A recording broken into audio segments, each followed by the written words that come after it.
Japan is facing a more profound economic, danger right now than anybody can consider it. Well, number one, I think they have the debt ratio skyrocketing to the roof, actually more than any, matured economy in the whole world. Look, in America, they always cry for their debt crisis. There has been a shutdown for the government, but American public debt ratio is only 130% to the whole GDP.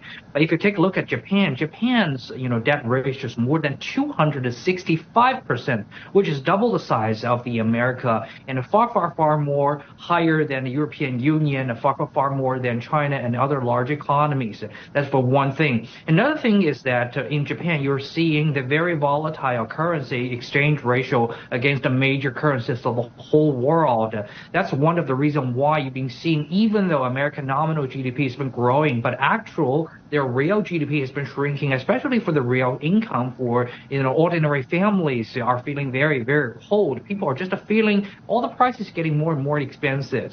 And thirdly, we've been seeing that in Japan, they just get out of the mire of the deflation. Finally, they've been come back to the right track of economic growth.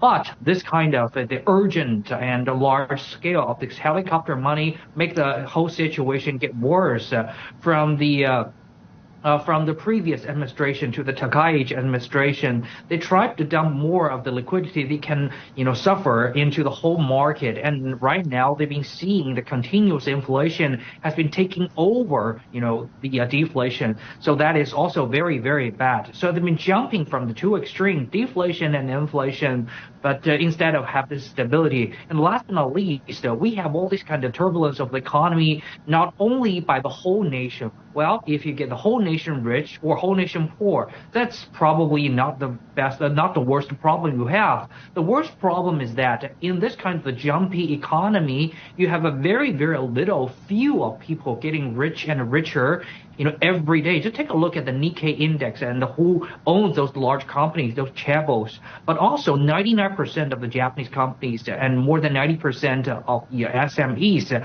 they've been feeling, even though the whole economy is so-called rising up, but still they've been feeling the whole pressure on the daily expenses getting more serious. So I think this kind of splitting in the people's feeling of the economy actually is going to drive this country into a deeper crisis or more extreme status.